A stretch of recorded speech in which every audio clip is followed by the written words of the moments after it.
보겠습니다. 감격 이런 주를 가지고 주의 말씀을 듣도록 하겠습니다. 2004년도에 우리 지방에서 성지순례를 터키로 갔습니다.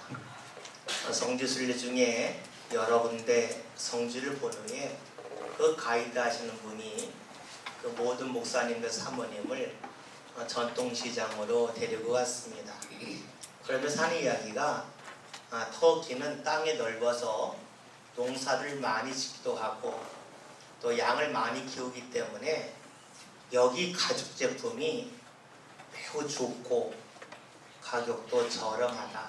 다른 건 못 사도 가죽 제품을 사라 라고 알려줬습니다. 한 사람과 같이 큰 시장을 여기저기 다니면서 가방을 알아보았는데 마음에 드는 가방이 하나 있었어요. 한 사람한테 자그마한 백 하나를 사줬습니다. 색깔도 좋았고 가격도 부쩍이나 저렴했습니다. 너무 좋아서 기분 좋게 돌아와서 차를 타고 가면서도 계속 가방을 살펴봤어요. 잘 샀다. 정말로 횡재했다. 그랬습니다. 내 가방에 하나의 표시를 보면서 제가 놀라고 말았습니다. 그 표시는 다름 아닌 메이드 인 차이나였습니다. 제가 그걸 보면서 허겁했습니다. 아니 내가 터키에 와가지고 중국산 물건을 산단 말인가. 너무너무 당황스러웠습니다. 그러면서 그 물건을 봤더니 괜히 예뻐 보이지도 않고 왜 샀나 하는 생각을 가졌습니다. 이럴 바에 우리나라 시장 가도 중국산 얼마든지 있는데 속았다 하는 마음을 지니게 되었습니다. 그 다음부터는 성지순례를 가도 물건 사기가 싫었습니다. 사봤자 중국산일 텐데 이 물건 인터넷에서 구입하면 더 싸게 구입하는데 뭐하러 사나 거의 물건을 사지 않았습니다. 2년 전에도 우리 지방에서 성지순례를 갔다가 그리스의 산토리니라고 하는 그 섬에 가서 관광을 하고 나서도 물건을 안 샀습니다. 물건을 보았더니 가격 대비 그다지 좋아 보이지가 않아요. 동네 마트에 가면 더 예쁜 물건, 더 저렴하게 살 수 있을 것 같아요. 사지 않았습니다. 그리고 잘했다. 왜 비싼 돈 주고 사나? 싸게 살 수 있는데 하고 안 샀습니다. 근데 어느 날 제가 생각을 해본 것이 있습니다. 여행을 내가 왜 갔나? 물건 사러 갔나? 추억을 남기러 갔나? 생각을 해보았습니다. 생각을 해봤더니 물건 사러 가는 것 아니고 추억을 남기려고 가는데 제가 여행을 가서 물건을 구입할 때에는 물건만을 생각했습니다. 싸다, 비싸다. 이걸 생각하다 보았더니 못 사겠던 겁니다. 그러다 보았더니 여행지를 다녀왔는데 그곳을 추억할 만한 물건이 없는 거예요. 야, 내가 잘못 생각했구나. 물건이 조금 비싸다 할지라도 내 추억에 남길 만한 물건이라고 그러면 한두 개 사오는 게 맞는 것인데 나는 여행을 하면서 추억이 아닌 물건에 관심을 많이 가졌구나. 내가 여행을 잘못했다 하는 생각을 해보았습니다. 여러분, 그렇죠? 여행에서 중요한 것은 얼마나 싸게 물건을 샀느냐 이게 중요한 게 아니라 물건을 사서 그 물건을 보면서 그 당시에 보았던 경치들, 그 당시에 즐거웠던 아름다운 일들을 추억해내는 것이 중요한 것이지 얼마나 물건을 잘 샀냐 쇼핑이 목적이 아니더라 하는 것이지요. 우리가 인생을 살 때 역시 그렇지 않는가 하는 생각을 해봅니다. 연세 드신 분들일수록 돈을 잘 안 써요. 물론 돈이 좀 부족해서 안 쓰시는 분도 있는가 하면 어떤 분은 나름대로 여유가 있는 돈을 안 쓰세요. 물어봐요. 왜 안 써요? 그럼 할 이야기가 쓸데없어요 그래요. 그러면 할 이야기가 다 죽으면 애들한테 남겨주고 싶어서요 그럽니다. 예, 이해가 되죠? 왜? 사랑하니까 그러는 거예요. 사랑의 특징이 뭡니까? 내가 희생하는 것, 그것을 마다하지 않는 게 사랑이에요. 사랑하면 내가 희생하고 다른 사람이 웃을 수 있다면 그 길 걸어가는 것, 그게 사랑이잖아요. 그러니까 이해가 돼요. 네, 거꾸로 봅시다. 자녀가 부모한테 무엇을 받기를 원할까요? 물질이라고 하는 그 물건, 그런 것을 받기를 원할까요? 아니면 부모와 추억을 원할까요? 우리의 삶을 여행이라고 생각하면 삶 가운데 남길 것은 물건이 아닙니다. 남길 것은 추억입니다. 그러기에 우리가 살아가면서 어떤 물건을 남기려고 하는 것보다 더 소중한 것은 추억을, 기억을 남기는 것이지요. 우리가 흔히 인생을 나그네 길이라 라고 말합니다. 여행과 같은 겁니다. 여행은 출발지가 있고요. 그 출발지로 다시 되돌아오는 게 여행이죠. 우리도 이 세상에 올 때의 출발지가 있습니다. 하나님께서 우리를 창조하셨고 우리를 세상에 보내신 겁니다. 그래 우리는 언젠가는 다시 하나님 앞에 갈 수밖에 없어요. 우리가 하나님 앞에 갈 때에 우리가 무엇을 가지고 갈 것일까 하는 겁니다. 하나님 앞에 많은 물건, 물질을 가지고 가는 것을 하나님이 기뻐하실까? 아니면 하나님께 우리의 삶의 기억과 추억을 남겨드려서 하나님 앞에 가는 것이 하나님을 더 기쁘게 할까요? 하나님께서 우리를 보시면서 야, 네가 많은 물질 갖고 왔구나, 참 반갑다 라고 말씀하지 않습니다. 하나님은 우리가 인생을 살아가면서 인생이라고 하는 여행을 하면서 하나님에게 좋은 기억과 하나님 앞에 좋은 추억을 남기기를 하나님께서 원하고 계십니다. 하나님은 우리를 잘 기억하고 계십니다. 하나님은 모든 것을 알고 계시기 때문에 하나님의 기억은 분명합니다.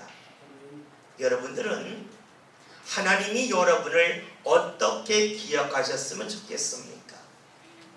순간순간 감정에 따라 반응하고 또 사람들을 만날 때에 늘 자신만을 생각하며 내 뜻을 마음껏 펼치는 그런 사람으로 하나님이 기억하기를 원하십니까?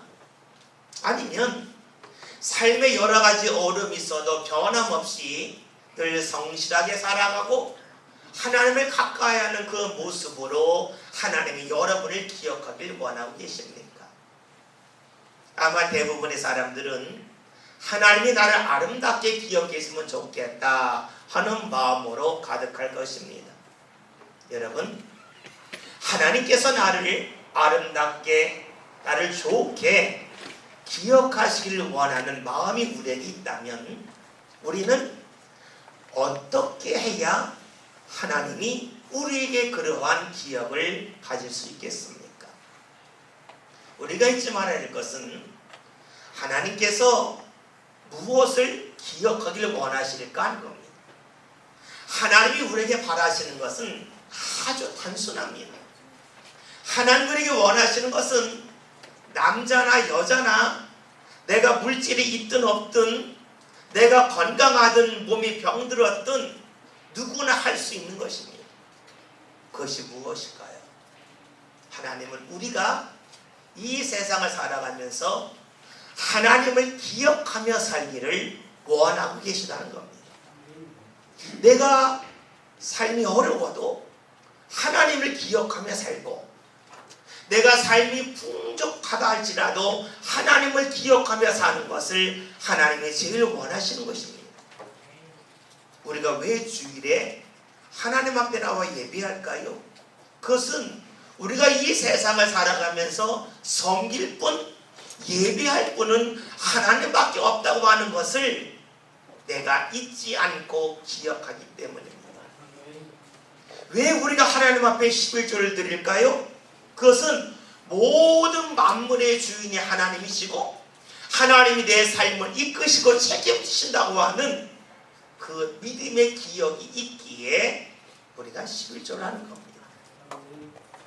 우리가 하나님을 잊지 않고 하나님을 기억하며 살 때에 하나님은 우리에 대하여 아름다운 기억, 아름다운 추억을 쌓아가십니다. 오늘 말씀은 하나님의 마음이 그리고 우리가 하나님 앞에 어떻게 살아가야 하나님 앞에 기억될 만한 사람인지에 관하여 말씀해 주고 있습니다. 오늘 말씀은 이렇게 시작을 합니다. 말씀 볼까요? 4절 함께 봅니다. 다 같이 읽겠습니다. 여호수아가 이스라엘 자손 중에서 각 지파에 한 사람씩 준비한 그 12사람을 불러. 말씀을 보면 여호수아가 12지파에서 한 사람씩 불렀다 그럽니다. 이 지파라고 하는 말이 좀 낯선 분이 있을 거예요. 지파라고 하는 것은 이렇게 생각하면 좋을 겁니다. 우리나라에 성씨가 있지 않습니까? 전주이씨, 전주이씨 중에서도 무슨 파 나눠지죠. 그것처럼 이스라엘도 한 민족, 한 혈통이지만 무슨 파 나눠져서 그것이 12로 나눠졌다 보면 이야기 쉬울 겁니다. 지금 여호수아가 각 지파에서 한 명씩 12명을 불러놓고 말을 합니다. 여호수아가 하는 말은 자신의 생각을 말하는 것이 아니라 하나님께 들은 말씀을 그들에게 전하는 것입니다. 그러면 이 말씀을 전하는 때가 언제일까요? 여호수아 3장을 보면 이스라엘이 요단강을 건넜습니다.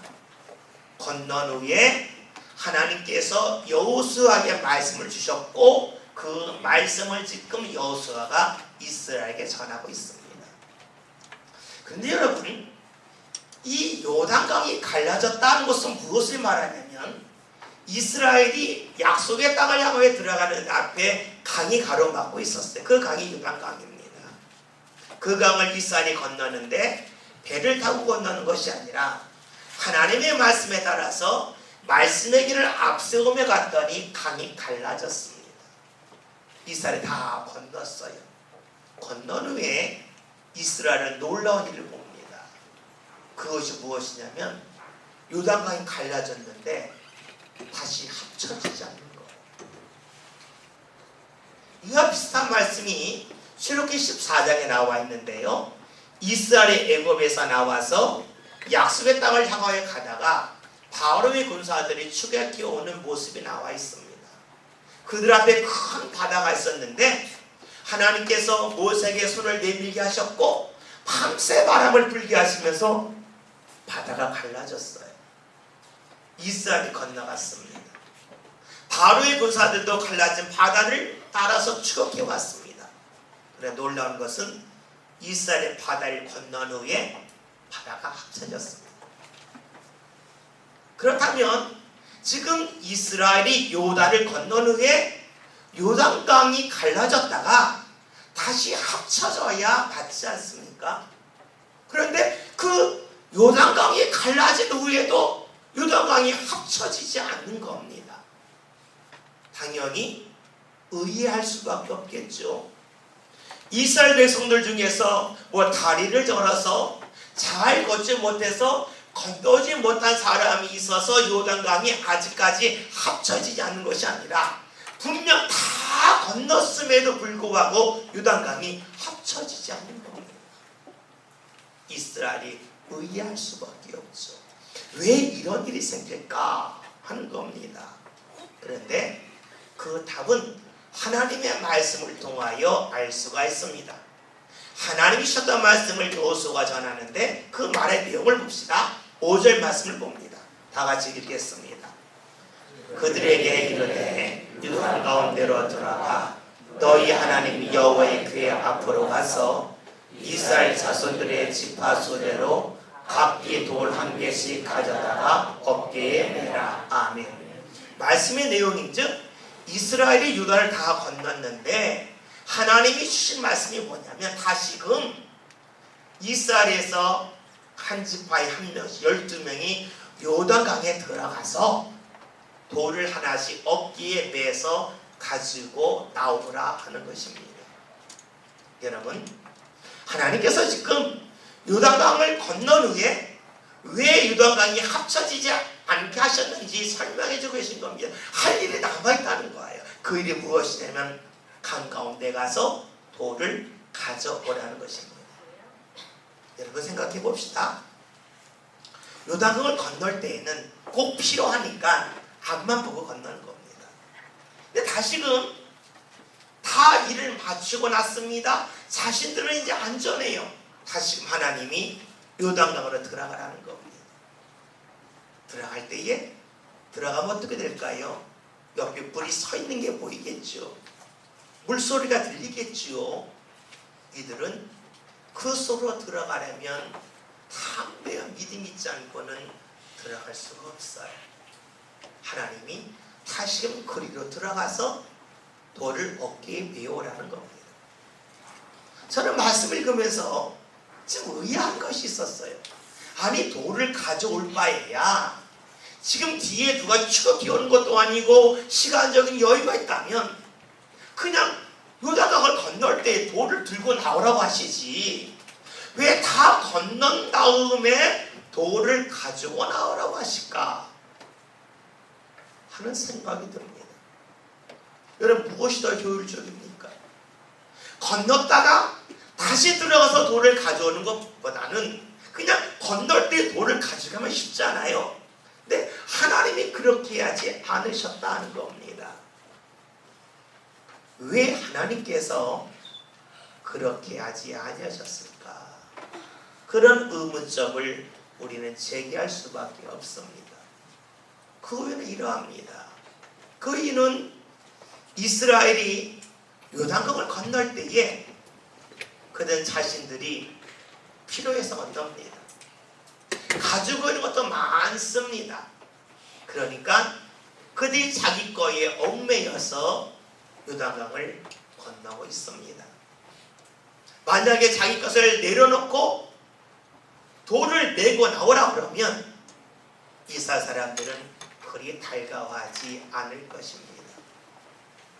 또 하나는 그들이 요단강을 건너기 전에 돌을 가져가라고 그러면 어떤 마음이 드냐면 그거 무겁다, 그거 힘들다, 이런 일을 왜 꼭 해야 되겠느냐 라고 질문을 던질 것입니다.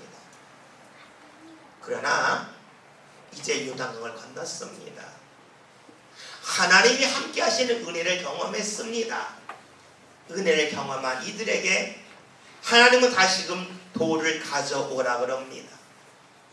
내가 하나님의 은혜를 받기 전에는 돌을 가지고 옮기는 것이 그다지 달가운 일이 아닙니다. 힘들게 느껴지고 무겁게 느껴집니다. 그러나 내가 할 수 없는 일을 주의 은혜 가운데 경험하게 되어지면 나도 모르게 힘이 납니다. 돌을 가져온다 그럴 때에 그 가져오는 돌의 크기는 사람마다 다르겠죠. 사람의 그 힘이 다르기 때문에 힘이 센 사람은 큰 돌을 메어 가지고 올 수도 있고 힘이 약한 사람은 작은 돌을 가져올 수도 있습니다. 그러나 우리가 힘이라고 하는 것은 나의 그 신체를 통해서 나오는 힘도 있지만 내 마음에 따라서 내 힘이 달라집니다. 내가 기분이 좋을 때에 내가 힘이 더 많이 나죠. 내가 분노하였을 때에 내 마음이 상했을 때는 힘쓰고 싶지가 않아요. 그러니까 하나님은 이 돌을 옮기라 할 때에 언제 옮기라고 말씀하시냐면 이들이 충분히 하나님의 은혜를 경험한 후에 돌을 옮기라고 말씀을 하십니다. 은혜를 받아야 하나님의 함께 하심을 느껴야 마음껏 돌을 옮길 수 있는 사람이 될 수 있기 때문입니다. 반대로 봅시다.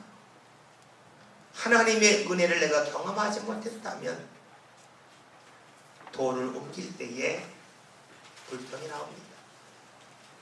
원망이 나옵니다. 이 무거운 돌을 내가 왜 옮겨내냐 하겠죠. 그러나 주의 은혜를 경험하면 우리는 돌을 옮기는 일, 내가 받은 은혜에 비하면 이건 아무것도 아닌데 하면서 신이 나서 그들을 마음껏 옮길 수가 있습니다. 오늘 우리가 하나님께서 우리에게 무언가 돌을 옮기라고 요구하실 때가 있습니다. 하나님의 일이 돌을 옮기는 것처럼 때로 힘들고 버거울 때가 있습니다. 그 일을 감당함에 있어서 어떤 사람은 찬송하며 합니다. 왜요? 하나님의 은혜를 내가 알고 경험하기에 그 돌을 옮기는 것이 그다지 어렵지 않습니다. 그러나 주의 은혜가 내게 임하지 않으면 돌을 옮기는 것이 더 무겁게 느껴지죠. 돌을 옮길 필요가 꼭 있겠는가? 나도 모르게 원망과 불평이 나오겠죠.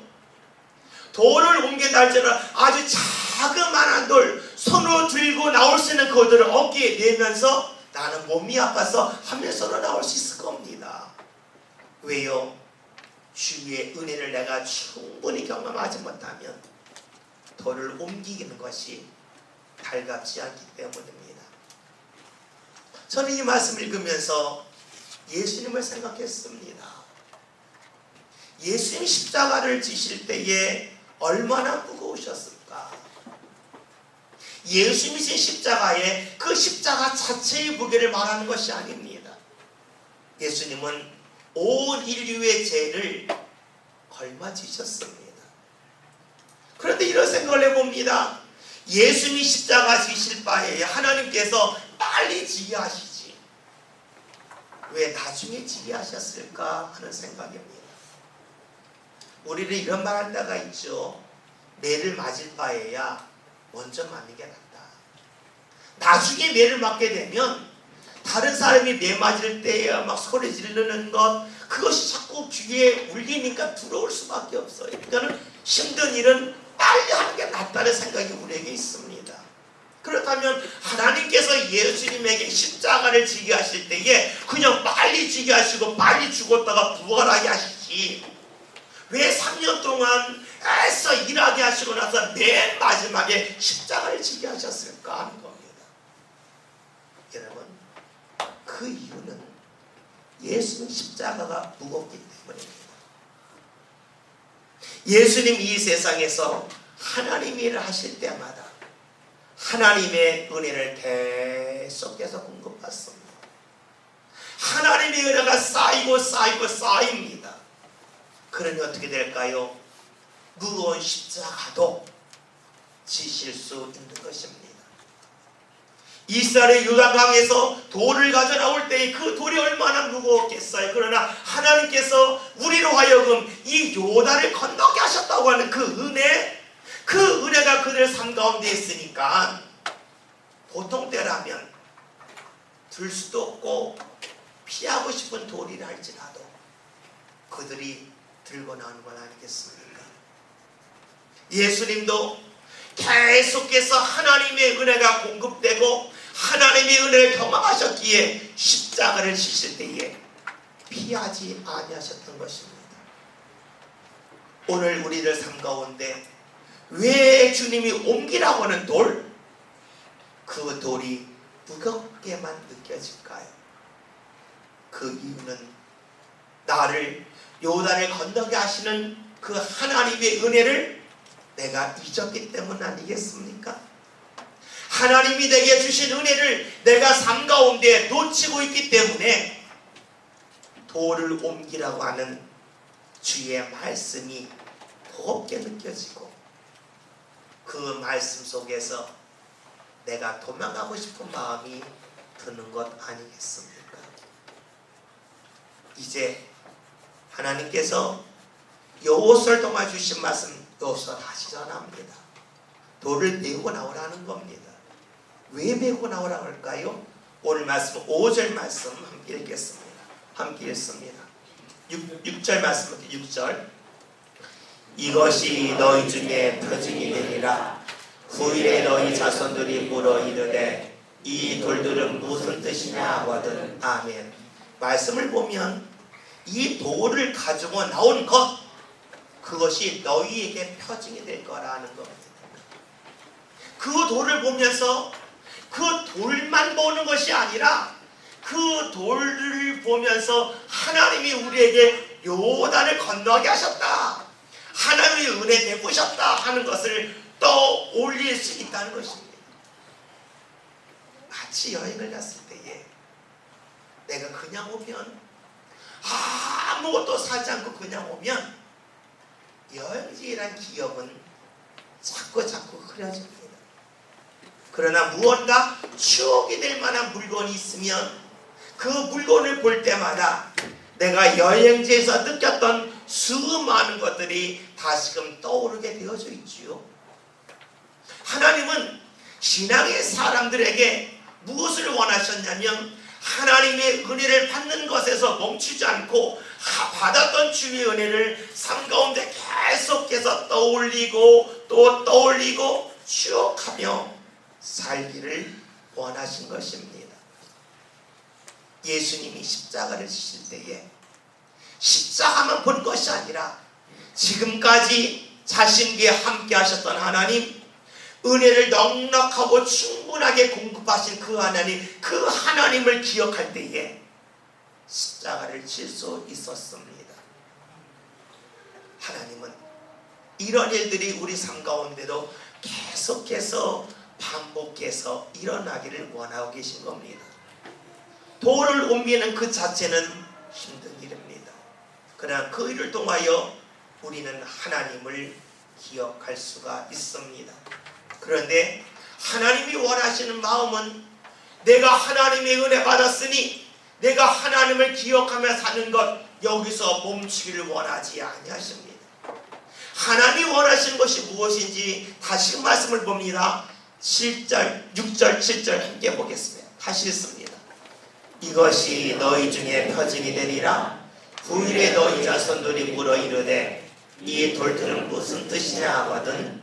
그들에게 이르기를 요단물이 여호와의 언약궤 앞에서 끊어졌나니 곧 언약궤가 요단을 건널 때에 요단물이 끊어졌으므로 이 돌들이 이스라엘 자손들에게 영원히 기념이 되리라 하니라. 아멘. 말씀의 내용인즉 요단강을 건넌 이들만이 기억하는 것이 아니라 그들의 자손까지도 이를 보면서 하나님이 행하신 일을 기억하기를 주께서 원하신다는 것입니다. 다시 말하면 하나님은 요단강을 건넌 그 은혜를 경험한 이들이 자신들이 받은 은혜를 이스라엘의 후손들에게, 자신들의 자손들에게 계속해서 남겨주기를 원하셨습니다. 하나님이 이스라엘에게 남기라고 한 것은 많은 땅과 가축이 아니었습니다.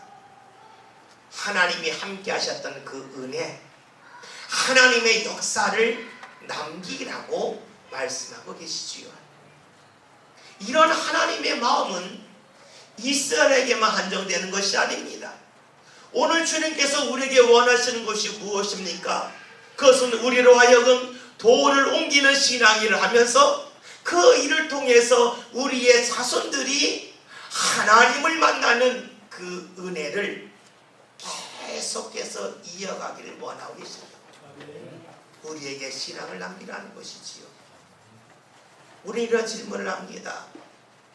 이스라엘들에게는 분명한 주의 은혜가 있었고 요단강에서 가져온 돌이라고 하는 눈에 보이는 것이 있습니다. 우리 삶 가운데는 그런 것이 없는데 무엇을 남깁니까? 라고 질문할 수 있습니다. 그렇죠. 좀 답답해요. 우리에게 그런 돌이 있다면 좋으련만 그런 돌이 없잖아요. 그러면 우리가 무엇을 남길 수 있을까요? 그것은 우리 하나님 앞에 늘 감사하는 모습 아니겠습니까? 우리의 삶이 늘 여유로운 것은 아닙니다. 늘 좋은 일만 나타나는 것도 아닙니다. 때로는 원하지 않은 일이 나타나기도 하고 내 삶간에 큰 아픔이 다가올 때도 있습니다. 그 자리에서 내가 하나님께서 내게 주신 은혜를 기억하면서 감사하고 또 감사하는 내 모습을 사순들에게 남겨주기를 하나님은 원하고 계신 거지요. 돌이라고 하는 것이 눈에 보이는 돌을 말하는 것은 아닙니다. 그 돌처럼 분명하게 눈으로 보여줄 수 있는 신앙, 그것은 다른 데 있지 않습니다. 어떤 상황 속에서도 감사할 수 있는 것입니다. 사람들은 묻습니다. 감사할 일이 있어야 감사하지요. 감사할 일이 저에게는 없는데요 라고 말을 합니다. 다시 생각해 봅시다. 요단강에서 돌을 가져옵니다. 이것을 아무런 경험도 없는 애 가져오라고 하는 화를 냅니다. 그러나 요단을 건넌 사람에게 가져오라고 하면 가져올 수가 있습니다. 하나님의 은혜를 경험한 사람, 하나님을 만난 사람은 힘든 일이지만 힘들게 느끼지 않습니다. 하나님을 만나지 않은 사람은 힘든 일을 힘들게 느끼고 때로는 힘들지 않는 일조차도 힘들게 여깁니다. 우리가 감사할 수 있는 것은 무엇입니까? 하나님을 만남을 통해서 나타나는 거예요. 흔히들 의사를 얘기할 때에 세 종류의 의사를 말합니다. 첫 번째 의사는 우리가 몸이 아플 때 치료하는 의사가 있어요. 두 번째 의사는 몸이 아프기 전에 알려주는 의사가 있어요. 세 번째 의사는 몸이 아프지 않도록 미리 예방해주는 의사가 있습니다. 어떤 의사가 가장 뛰어난 의사인지 우리는 알고 있습니다. 어려울 때에 치료해주는 의사, 어려움 당하기 전에 알려주는 의사, 그런 의사보다는 미리 예방해주고 미리 막을 수 있도록 그를 알려주는 의사입니다. 우리가 하나님을 언제 만납니까? 내가 몸이 아플 때 의사를 찾아가는 것처럼 몸이 아프고 난 다음에 하나님을 만나는 사람이 있습니다. 어떤 사람은 내가 예측해 보니까 내일이나 얼마 후에 오름이 있을 거다. 뻔히 다가오는 오름이 있으니까 그때서야 하나님을 찾는 사람이 있습니다. 또 어떤 사람은 눈에 보이는 오름이 있는 것도 아니고 어떤 오름이 예측되는 것도 아니지만 하나님을 찾는 사람이 있습니다. 어떤 사람이 좋은 믿음의 사람일까요? 어떤 사람이 하나님 앞에 늘 감사하며 살아서 내가 만나는 많은 사람들, 특별히 내 사랑하는 자손들에게 하나님의 신앙을 남기는 사람일까요? 우리는 그 답을 너무 잘 알고 있습니다. 내가 어려움을 경험하기 때문에 보이기 때문에 주를 찾는 것이 아니라 그 전에도 주를 찾아서 내 마음속에 내 삶 가운데 하나님의 은혜를 경험한 사람, 그 사람은 어떤 돌이든지 기쁨으로 옮길 수 있습니다. 하나님의 은혜를 내가 알면 경험하면 돌을 옮깁니다. 그것이 없을 때에는 돌을 옮기기 하셨습니다. 돌을 옮기려 할 때 불평과 원망이 나옵니다.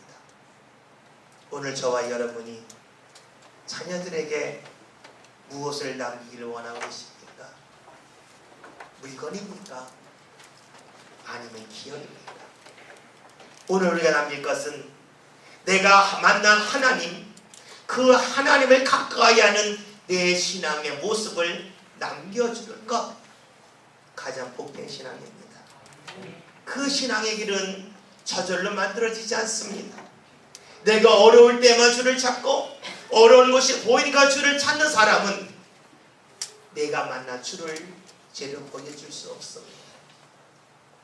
여러분, 아무런 문제가 없다 할지라도 주를 찾는 그 믿음의 길을 저와 여러분이 걸어갑시다.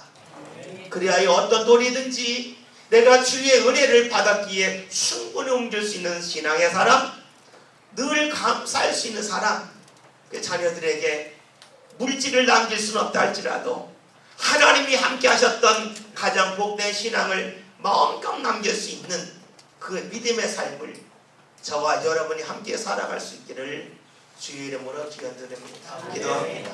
하나님, 오늘 저희들이 물건, 물질이 아니라 하나님을 향한 믿음의 기억을 자녀들에게 남겨줄 수 있기를 원합니다. 늘 하나님을 가까이 하여 범사에 감사하게 하시고 우리 인생이 어떠한 돈이 있다 할지라도 그 돈을 옮기면서 하나님께 찬양과 영광 돌릴 수 있는 살아있는 믿음의 주인공들 다 되게 하여 주옵소서. 예수님의 이름으로 기도하였습니다. 아멘.